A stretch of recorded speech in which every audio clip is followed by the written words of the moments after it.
Hello and welcome to Handgun Radio. I'm your host, Ryan Machad from the wild woods of central Maine, and this is your home for all the news, information, and discussion in the handgunning world.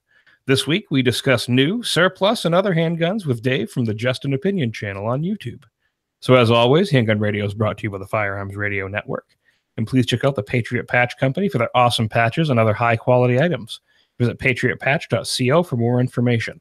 And if you are not a member of the Patriot Patch Company Patch of the Month Club, lately I've been getting this cool artist proof renditions that come along with the latest patch of the month, showing you how they how Ryan Cross designed the patch and everything. The last month, I believe, was a tank with a bunny in it with a helmet and an egg coming out of the tank's main gun. So be sure to go check that out, patriotpatch.co. And also shop Amazon using our affiliate link, firearmsradio.tv/Amazon. And please help support Handgun Radio. Head over to firearmsradio.tv/pledge and click on HGR. There are a bunch of different pledge levels, and we really appreciate it. So, Dave, how you doing? I'm doing well, Ryan. How about you? Well, very good, and it's good to have you back on the show. Thanks, sir. Thanks for having me back.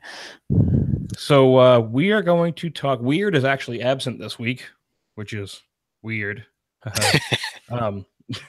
Yeah, he's off on assignment, as they say. So we don't have him. Actually, I think the next few weeks he'll be gone, and then he'll be at NRA show coming up. I believe the first weekend in May. So we'll have a variety of guests, and this week we have Dave back from Just an Opinion channel. It's going to be a good show. So this past week, I ran a few mags through the Taurus P22 tip-up, the Steyr C9A1, and the Sig SAR P226 9mm. Now, I know you have experience with the Steyr, Dave, and I'm pretty sure you do with a Sig as well. I mean, you really shot one Sig, you've shot them all. What about the Taurus? I do not. What about the tip-up guns? Nope. Have to claim total ignorance on that. Oh, man, I think that might be your next first 100 that you have to do. Yeah. This Taurus Ply, I have almost 1,000 rounds through since I bought it. I haven't videoed every bit of it, but it has been, to the chagrin of many people, probably the most reliable Taurus I've ever fired. No kidding. Yep. Nice. And it's comfortable. And it's inexpensive. I think I paid $210 for it. Oh, wow. Little 9-shot 22 with the tip-up barrel. The big difference, because I've shot Weirds. Weird has a Beretta 22 tip-up, and his is single action or double action. Mine's double action only. The hammer is just a flat piece of metal. And then also the grip on mine is much wider. So you have a little bit, I feel like you have a little bit more to grab a hold of with the Taurus one. Mm-hmm. And the reason that I went after that gun, I don't know if you remember Average Joe from Doc Wesson's podcast there. And Average Joe talked about the Taurus P22 and how it was, he would usually, didn't like Taurus guns, but this one was the exception. It worked really well, had a good sight picture, and for a little tiny 22, it was very handy. And I have to agree with him. Having had it for almost a year and a half now, or almost 2 years now, I've been really impressed with it. Awesome. That is definitely one that would be worth checking out. I don't shoot a lot of Tauruses, and I haven't over the years for no particular reason. I have no bias against them. I normally don't either, but having the Gun Nation podcast and him talking about that, I saw one in the cabinet and I was like, man, I got to try that. Mm-hmm. He talked about it that much. I've been trying over the past year or so to specifically, throw into the mix, more budget oriented guns and things that are a little different, a little, that are not a Sig P226, for example. But and the one thing that always strikes me about this particular gun, though, this little Taurus 22, especially the tip up there, is that you see the guys that, I don't know if you've ever heard me say on my videos where I'll poke fun at the guys who use the index finger of their support hand out on the front of the trigger guard. Oh yeah, as I usually refer to them as people who shoot wrong, and I I of course get the comments that you would expect. People who shoot 80s. Yeah, exactly. The Miami Vice grip. But this gun is a perfect example of why that's not necessarily a great intuitive way to reach out and grab a handgun, because Right, yeah, exactly. you could find yourself with your support hand index finger taking that first round. Yeah, not a very enjoyable experience. Then I also helped my friend's dad. His dad had a muzzle loader and couldn't figure out what was going on with it. It ended up, it had some issue with the firing pin. We ended up getting that unstuck, and we were able to touch it off. So that was fun. And I'm working on my third guitar build out of black cherry. So I'm hoping that if I have some scraps, maybe I can make some revolver grips out of it. Oh, yes.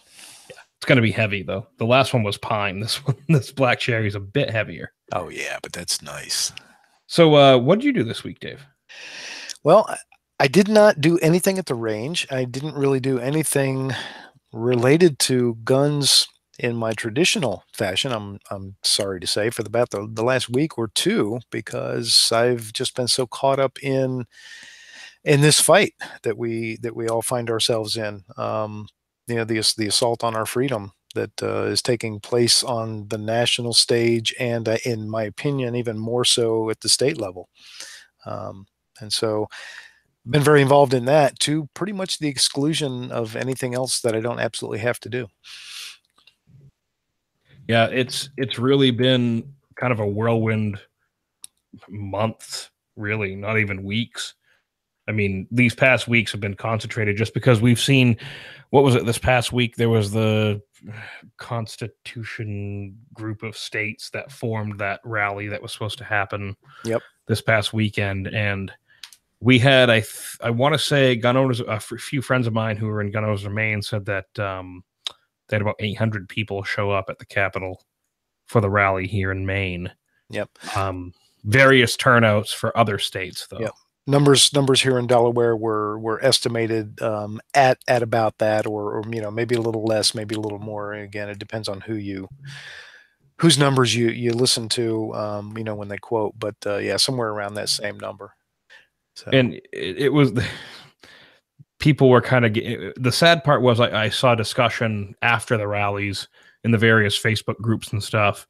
Why weren't you there? And people were like, I had to work, or I had this, and they were, kind of giving people crap about it. It's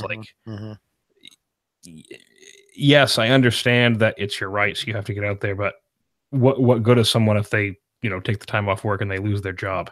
Right. And then they can't go do anything like that. And there's definitely different schools of thought, and I try not to be judgmental in either direction with people, because I've always kind of liked the old saying that be kind, be kind to people you meet, for everyone is out there fighting a great battle, and you don't know what their life looks like and what they can and can't do. So I try not to judge them whether or not they've shown up when I did.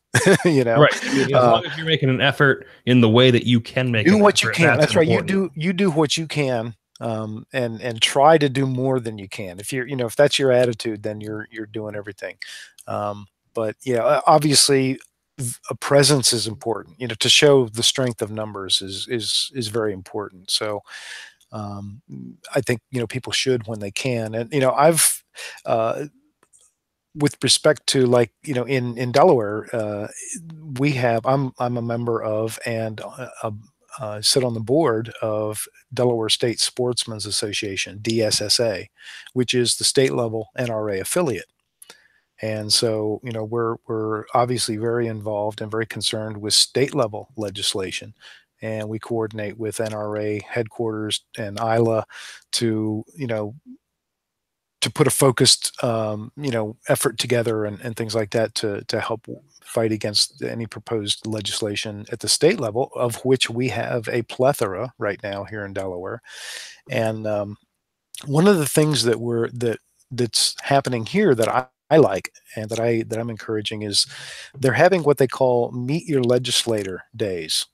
Okay, because legislature is in session. They've just been on an Easter break, but they're coming back this week. So legislature is in session, and what they're trying to do is come on a day, in the middle of the week, when the legislators are going to be there, and gather hundreds of people, and everybody sign in and ask to speak to your representative, your senator. And that's a great way to be seen. Now, you want to be on your best behavior and all that kind of stuff for that, but that's a great way to show your numbers and be heard. And if you do it right, it can be overwhelming because it's sensory overload to them, right? So that's a great way to be heard. And of course, doing it during the middle of the week, that's the common argument is, well, I work, I got a job, I can't take off in the middle of the week. It's like, well, that's what vacation days can be used for. Right. If you don't take a vacation day for that, then what are you gonna? I just made a comment to somebody today. How many people take off a vacation day first day of hunting season? How many take a vacation day to go to an out-of-state shooting match of some sort, that type of thing? So obviously a vacation day associated to your hobby, your passion, is important to you. Well, this is about as associated to your hobby and your passion as it can get. So I'll just throw that out there and leave it. And it's a state level battle too. This is not, you can piss and moan all about like the federal level and what they're going to do at the federal level, but what really is going to affect you, I think, honestly, is state level stuff. Yes. The anti-gun movement has learned that we're kind of behind the curve. I feel, I think they caught on to that a couple years ago, and they have fought tooth and nail at the state level, and they've gotten a lot of stuff done. And that's where the battles are being fought, and it's where frankly the battles are being lost. So, I would encourage everybody out there listening to find out who your state organization is, especially if it's an NRA affiliate. Find out who your state organization is and support them in any and every way you can, because this is it. This is it's go time. And before we head into the main topic, sad news. I don't know if you've heard, Dave, but Armory passed away. Gunney. Today. Yep. Very, very sad. So our best condolences to him, his family, and everybody else. Really sad. I mean, I grew up watching him on Mail Call. Yeah. I mean, Full Metal Jacket, obviously, but my first exposure to him was on Mail Call, and then Lock and Load on the History Channel with Armory. Yep. And I learned a lot from him. I mean, his knowledge was only as good as the researchers and his own stuff, but really, really learned a lot from him, and it's a big loss. I was not expecting to hear that tonight.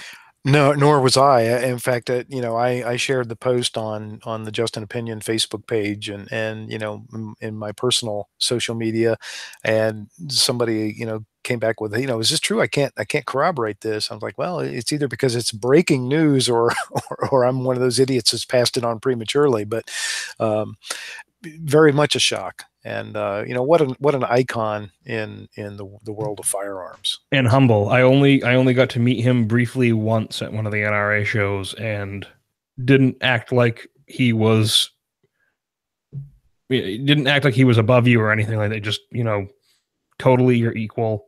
Very, very humble, willing to talk to anybody. Don't look at Full Metal Jacket and think that's his personality, because it wasn't. I know other people who knew him a lot better than I did, and I only met him once, I think at 2015 NRA show at the Glock booth, but it was my honor to meet him, and may he rest in peace. Yep. So Godspeed. With that, yes, Godspeed. So with that, we'll head into the main topic: new, surplus, and other handguns with Dave from Just an Opinion channel. So the first one here, Sig SAR P365. Yes, sir. Last time we talked, you weren't going to be getting one, I don't think. Last time we talked, I was probably, I don't know. It was depending on what day you caught me. I was either pretending I didn't care because I was having sour grapes about not having one yet, or I was, just chomping at the bit, and I kept vacillating between those. But, the truth is, obviously, as soon as I could get one, I was going to get one. And I did finally get a T&E, and I've put 180 rounds through it at this point, which is not a whole lot. The product of that is already a video, a first 100 video.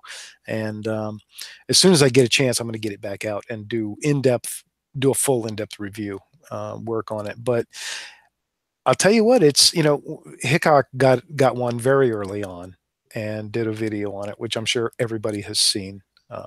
If his view count is to be believed. And he called it a game changer, and he generally doesn't, he's not Mr. Clickbait, right? So he doesn't usually throw out the sensational adjectives and titles on things.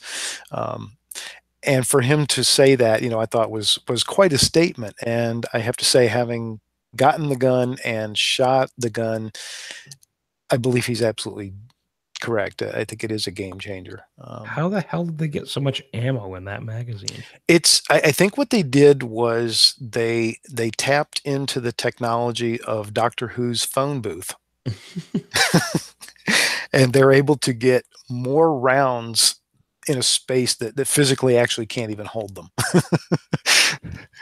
Yeah, I don't know. It's and therein lies the magic of it, because I mean, but for their innovation is simply a little Ruger or a little car or any 6 or 7 shot single stack 9mm, because that's the footprint. That's what size this thing is. And yet it holds 10. And if you carry one in the chamber, as I believe we all should, then, this one goes to 11. I saw that in your video. Okay, Nigel. Yeah, it's just right.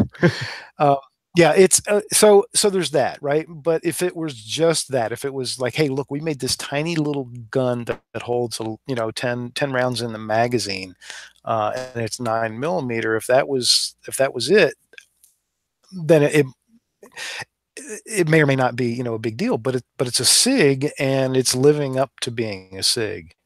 I mean, again, it comes with night sights too, which it doesn't just come with. Yeah, well, it doesn't just come with night sights. It comes with SIG Legion night sights. It comes with the X-ray sights, as they call them.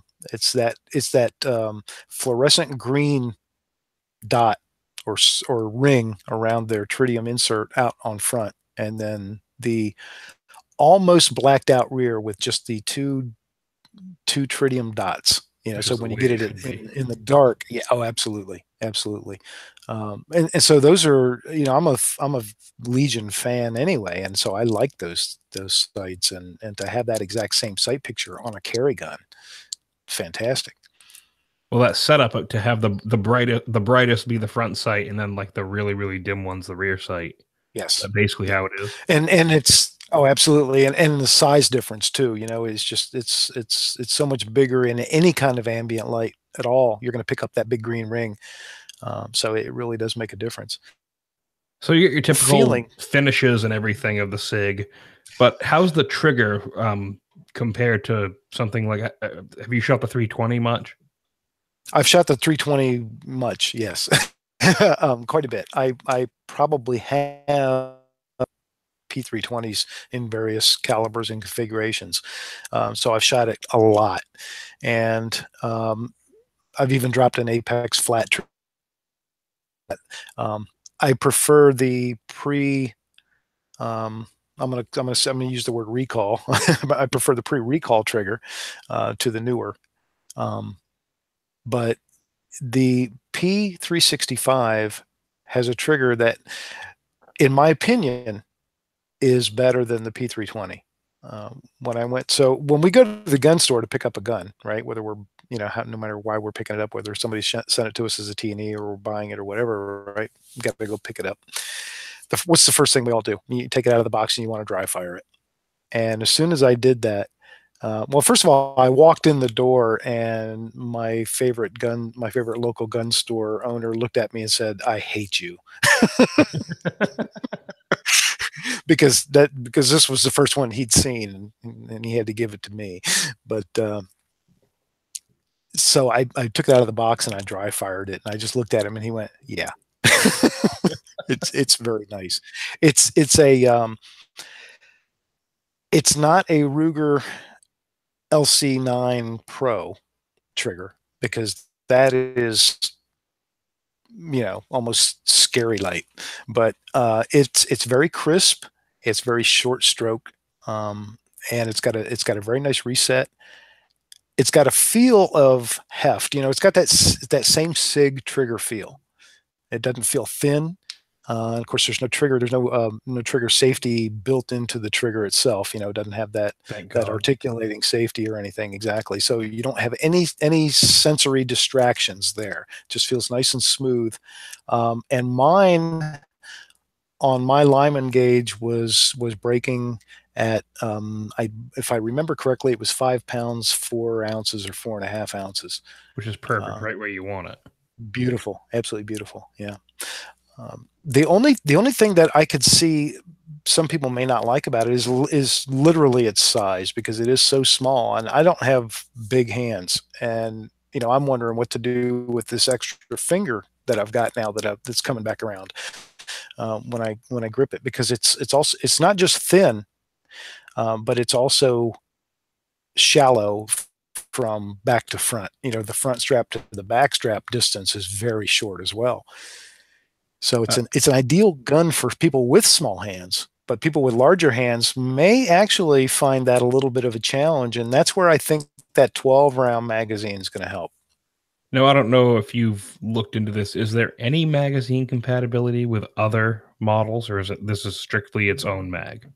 To my knowledge, there is no compatibility. It's the P320 subcompact looks tempting, and you think, ooh, maybe, but no, it's a different design. It's a different configuration. I think this is going to be for cops that carry the Sig pistols already. This will be a very, very attractive backup gun option. Mm-hmm.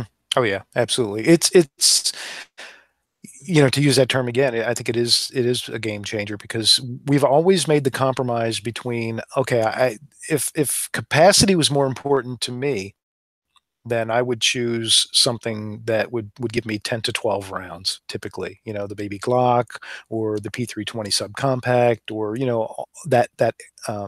that category.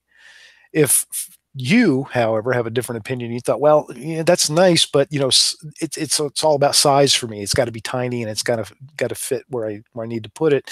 And so I'm going to go with a single stack, and then I'm going to I'm going to settle for 6 or 7 rounds. That was always the compromise. And now that compromise has been literally blown away, because now you've got the size of that tiny little car PM9 or Beretta Nano that holds 11 rounds. It's amazing. Yeah, so definitely be looking out for the videos that you're going to have up there to the listeners here. Very good videos. I watched the first 100 video, and now I want one myself. So, yeah, absolutely. And I'm still haven't made it back out to the range, and I have a lot to do with the follow up and the deep dive full review. So if people who want to know something about it, leave me comments on my video. What do you want to know about it? And I'll try and answer those questions. So the SAR BM9 Surplus. This is actually a gun I do have experience with. I have a video up on my own channel. I didn't shoot it yet, but I had a tabletop review of one that my friend had. And he got it, I believe, through the same Surplus outlet that you probably did. Mm-hmm. Did it come in the original box? Yep. Yeah. Yep. Yeah. So he got this pretty much the same one. A really neat little subcompact 9mm 1911 style pistol. Surprisingly neat.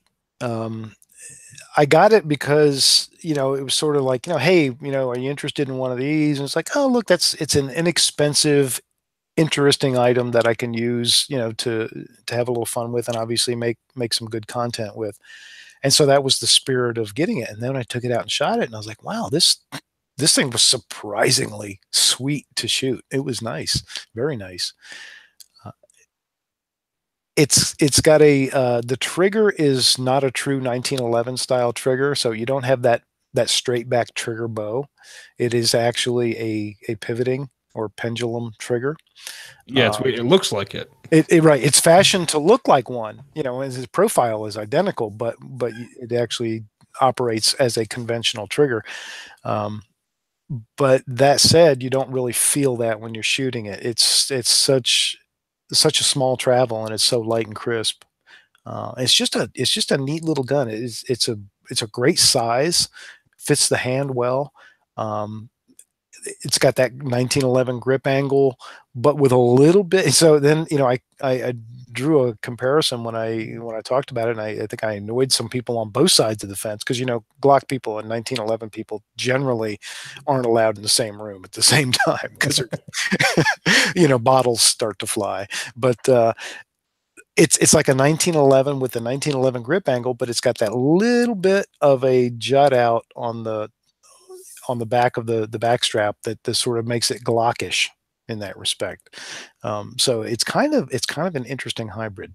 I found it to be a great little gun. The only thing I don't particularly care for so much, although I will confess I didn't have a problem with it, but I did caution people too in my video, if you've got any kind of a meaty hand, you could have some hammer bite. Could, yeah. I've shot the full size SAR 9mm that my friend has, and yeah, you can get a little bit of hammer bite. I still have the scar on my hand. Yeah. So you got to be careful of that, and there's really nothing you can do unless you want to take it and have that hammer bobbed, which is a good solution for some folks. But if you want to leave the gun, in its original condition, you don't want to alter it that way, you just got to be careful or wear a good pair of shooting gloves. Yeah, no, the 1911 I shot that day did not chew my hand up. The SAR did. Yeah. So, but definitely check those out too. Now the SAR Arms B6P. This will be Savage's favorite. This one is, to me, it kind of looks like an oversized CZ style gun. It is a CZ75 clone. It is part of that family of Me Too's. And it's kind of on the, it's on that lower end of that, but it's a nice gun. It's an inexpensive gun. I forget what what you can pick them up for these days, but you're going to be at or under probably $300, right? And it's accurate. It's got a beautiful feel because it's a CZ clone, right? So unless you hate the CZ75. This was the Canic before the Canic. Yes. The difference here on this one is the trigger. To give Canic its due, it's that those triggers are to die for. But right. The SAR took a different approach to the trigger, and their approach was, we're gonna make you have to soak your finger when you get home because it's gonna hurt. So let me qualify that a little bit. So the trigger pull, it's a double action, single action. The double action pull is very smooth. You don't really feel much stacking, and there's really not a lot of grit or anything. So even in a budget line gun, it's got a nice quality trigger. The single action trigger is absolutely wonderful, and it's got a nice short reset. It's very tactile. All the things that I typically love when I'm being a trigger diva are there. The only difference is that the geometry of the trigger itself, the actual blade that's the trigger, it's like somebody bent a piece of square stock and didn't do anything to the edges of it, right? So you've got these sort of sharp edges on the trigger that just after so many rounds, it just starts to eat into your flesh. Did you feel like, I mean, I've never handled one, but looking at the picture of it, it seems to me like there's an awful lot of space between the beaver tail and the hammer. It seems like the dust cover and like that part of the gun going back, it seems really tall. Is that kind of negating some of the advantage you get from the inside, or the slide rails riding inside the frame design? Maybe a little bit. I don't think it's as much higher as a true CZ, if you were to measure and put calibers in the right places. But it's more of an appearance. I didn't feel a difference really when I was shooting it. It felt comfortable to me. and it's So I've got a shot nice. CZs before, and you can choke up on those, and I mean, Mhm. it feels kind of like shooting my Steyr. Honestly, it's inline recoil, and Yeah, the barrel's nice and low. yeah, And this looks like it's just a little bit higher. yeah. I think it is. I think it is just a bit, but we're talking, probably inside of 50,000s or so. I don't think it's. I don't think it's as high as it seems. Okay. Uh, and with the beaver tail that it has a nice beaver tail. The gun, you can still do that choking up on it and get way up in there. So it's a great budget option. Or if you just want a range toy, something you don't mind, helping the kids learn to shoot center fire with and things like that they might toss onto the range table a little more roughly than you'd want them to do with your nice stuff, as they're learning.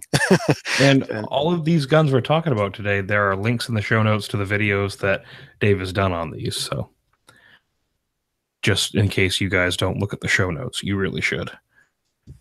So let's make some people mad, Dave. Beretta Wilson Combat 92G Centurion. Mhm. Now, I've gotten I think probably the most emails I've ever gotten over the course of this show, and we're almost at episode 200, was about my quote unquote hatred for Beretta, how I didn't like them, and so on and so forth. Mhm.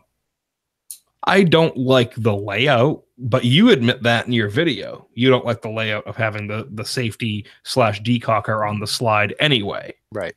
But this is the best layout, just having the decocker and having the quote unquote lever spring up. Absolutely. Yeah. So for those not familiar with the subtle distinctions, the Beretta 92 has a decocker and safety combined into one control, typically. Um, and that control is located on the slide, not on the frame, which is just an awkward place for it to be. It's an awkward place to reach it, to switch it on and off, and it's an awkward place for it to be because when whether you want to use a slingshot method or an over the hand hand over slide method to rack your slide, it's in the way, and so it's just an awkward place, and I prefer controls not be there. That said, the 92G is the configuration where, and this was done at, and I forget whose now, you may know, but there was a contract that specified we don't want it to have a safety. We like the decocking factor, but we don't want the safety. And so this, what it does is it becomes now just a decocking lever, that drops the hammer safely, but then it springs back up into place, and the gun is not on safety. So it becomes just a ready to go double action at that point. And I agree with you. To me, that is the best configuration for that gun, because frankly, I don't see the point of having a 10 to 12 pound double action trigger and an external safety. The Beretta's not a bad gun, but I can tell you, like especially recently, I've seen a lot of people springing up doing work on them. And they were a gun that, I mean, wasn't really worked on extensively by a bunch of different gunsmiths for a really long time. And all of a sudden, it seems like there's quite a few more people getting into it. I mean, back in the day, you had Ernest Langdon, a few other people, but he was the biggest name. Yep. And now you have, I mean, there's a lot of Wilson Combat. Yep. Yep. And yeah, Langdon is the first name that comes to mind, and I think he set the bar. And then, and I'm dying to get my hands on what he's done with the Storm, which I have not. I've felt it, I've dry fired it, but I haven't had a chance to live fire. But the Bill Wilson, from my understanding, is personally a Beretta fan. He likes the Beretta 92. So I'm sure that he tinkered on his own or got his folks to tinker on one for him and get one just the way he wanted it. And at some point, the light bulb probably came on and said, "Hey, if I like this, there's probably other people out there that like this that are willing to pay for it." So the Brigadier Tactical, what's it been, 2, maybe 3 years now, that they put that one out, and it was very successful, I believe. The Centurion now is just brand new for this year, and it is the shorter barreled version. It's about a half an inch shorter, so it's sort of the commander sized 92, if you will. with some other differences, but it most notably are the sights. It's got the Hackathorn sights on it with that big orange ball out front, and the same blacked out U-notch rear sight. But I what saw does those in the video, and you can definitely tell they're not the original factory sights. The rear sight, does that like hang up at all or anything? And is there a ledge for you to do one-hand manipulations?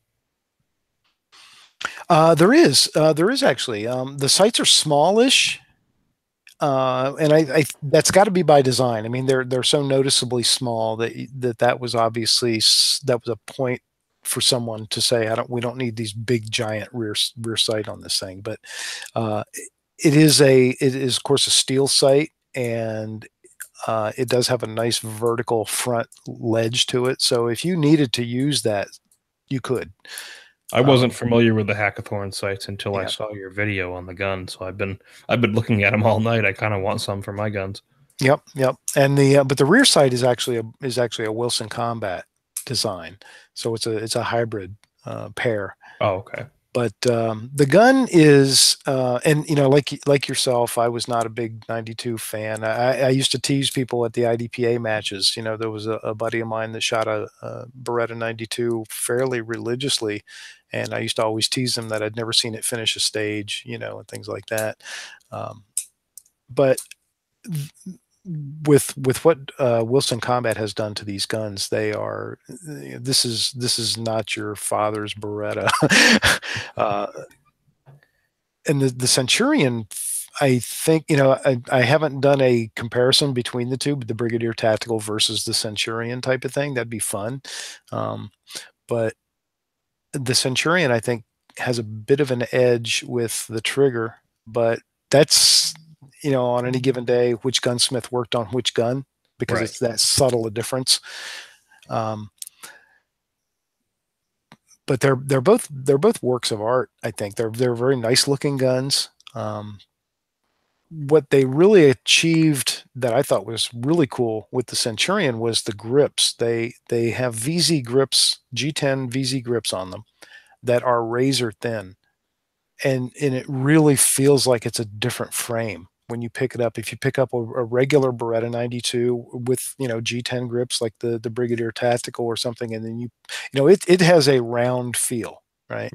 And then you pick this gun up. This has a more flat feel. You almost have a sense you're picking up a 1911 type gun, or a Sig P220 or something. It's got that kind of a feel to it. So they and they did all of that. They accomplished all of that by simply shaving the grips down as thin as they felt they could make them, and have them not break. That's incredible. Yeah. Especially to make a gun like that. I mean, every 92 I've ever picked up, I'm like, man, this thing feels huge. Yeah, it feels bulbous, but in a kind of a good way too. It's it's got a nice it makes for a nice shooting. Yes, it makes for a nice shooting experience. Absolutely. Yeah. So the high point carbine in 40. I know this is Handgun Radio, but it's 40 Smith & Wesson. So yeah, it counts. That counts. A high point carbine was one that everybody had been doing reviews on the high point carbines and saying how much they loved them. And people I talked to that don't do reviews, it's just guys at the range that had one. They're like, man, this thing is just the greatest thing since sliced bread. So I kept saying, well, I got to get one of these and try it out. And I said, well, I got to do something a little different. I mean, I'm just, at this point, I'm just going to be another, yeah, me too, looking at the high point carbine. So I said, well, let me get it in 40. And at least that way the caliber's not going to be the same, because nobody's doing it. Everybody's doing it in 45 or 9. Nobody's talking about 40. So let me do it in 40. And that was rewarding, because it's a beautiful, I think it's a beautiful platform for the 40 Smith & Wesson caliber, because you've got, what do you got, 6.5, 7 pounds there to soak up any kind of recoil. So you don't really feel that. It's a non-issue. They've got that spring-loaded butt pad that they put on them, that is fantastic, actually. If you've ever shot the high point carbine, you know, that's not just a gimmick. That thing is really nice. So you really don't feel. I mean, you can do mag dumps with that thing and keep them all on paper and not pay any kind of penalty. You know, shoulder pain wise, which is fun. So, and it's still just a straight blowback, even in 40. Yes, straight blowback.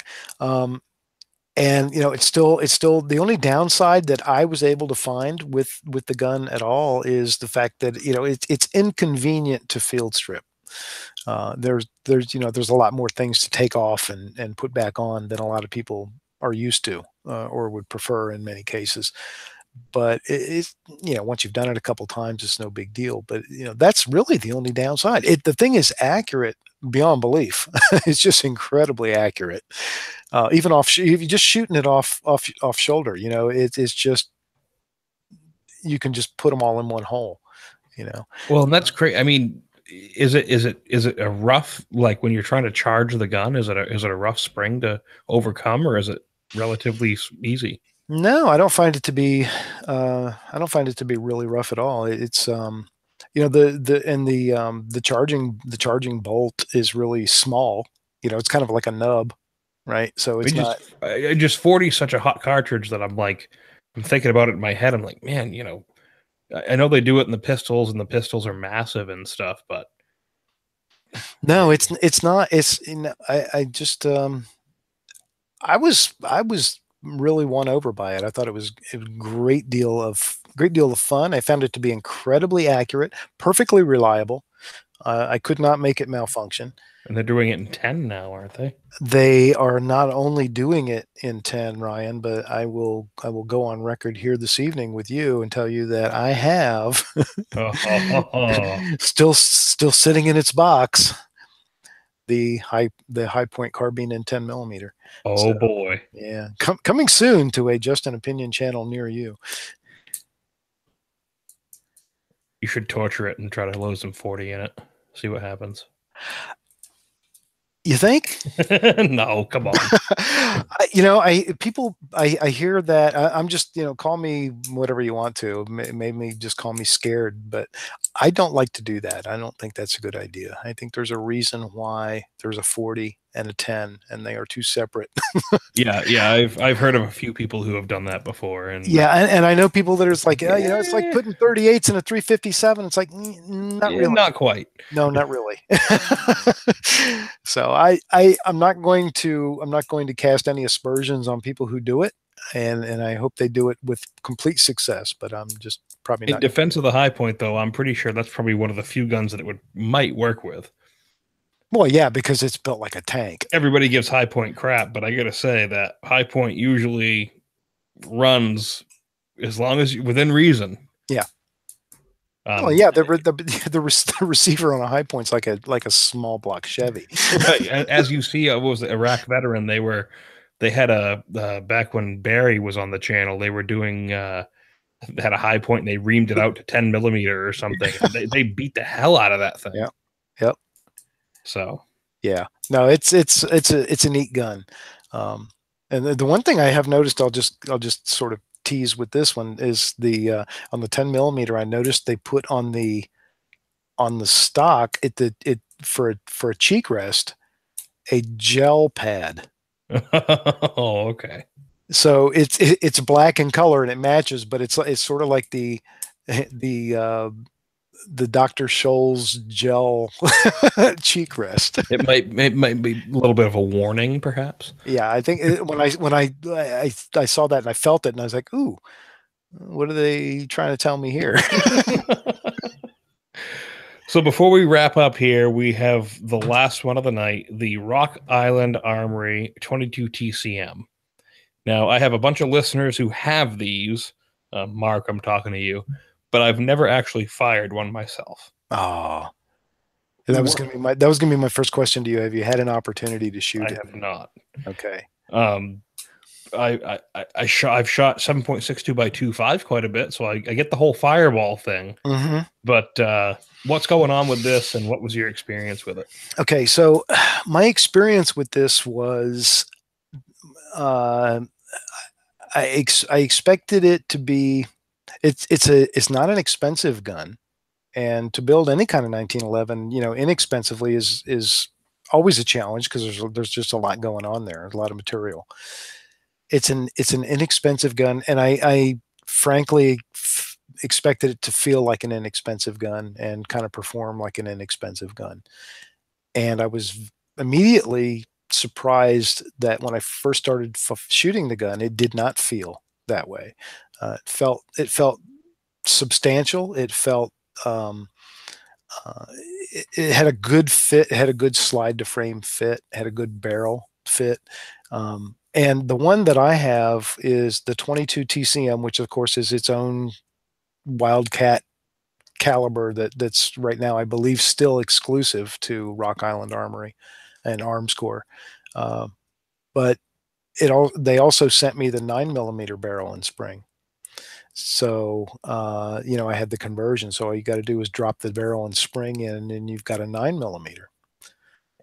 And that was big fun to shoot. So the 22 TCM caliber, if you've not shot it, and I encourage you to take an opportunity anytime you get one to do it. It's like a contradiction in sensory input, because you pull the trigger and you feel a concussion. You literally feel the shock wave come back and wash over you. You hear this really loud muzzle blast as if you shot a short-barreled AR. And you see, I don't care if it's high noon, you see this big fireball come flying out of the gun. And yet, and you feel the recoil of a 22 long rifle. Yeah, I've seen the videos of people shooting it, and it's just like boom, boom, boom, boom, boom, and the hand barely moves. Yeah. And so when I first started shooting, my mind is like, I don't know what to do with this. I'm feeling, literally feeling a shock wave. I'm hearing this enormous blast. I see this great ball of fire, but yet I feel absolutely nothing. And the front sight barely lifted. I may be blinded, but I can see the front sight barely lifted. Yeah. Yeah. So it's needless to say, huge fun.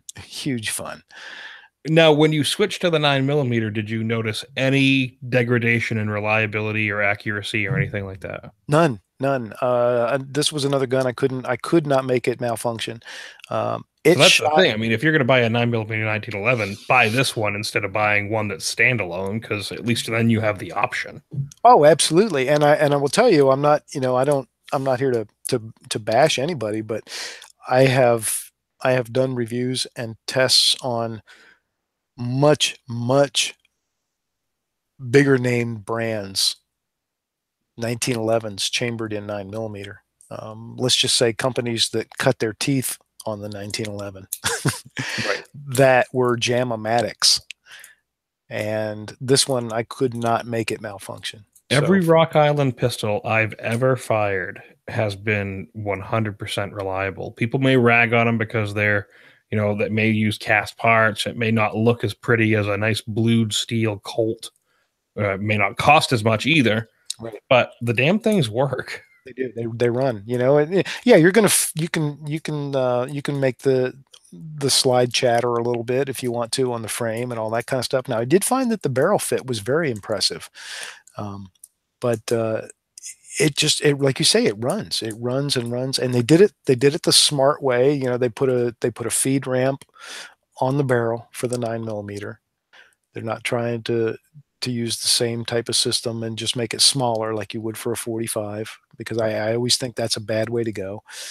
And it's a beautifully polished feed ramp. It feeds reliably. And here's the cool thing too: if you get the TCM and 9mm combo, which I believe they sell them that way, takes the exact same magazine, because the TCM cartridge, the 22 TCM cartridge, is, a lot of people actually think it's a neck down 9mm, but in reality, it's basically a shortened 5.56. Right. So, but for all intents and purposes, they are the same diameter. Same case. Overall length, I believe. Yeah, too. exact same overall length and same diameter case. So you take the exact same magazine, which is a nice bonus. Now, finally, did you have to source the ammunition for your test? No, I did not. Okay. They sent me some ammo with the gun, which I appreciated because I don't know how hard it would have been to get some.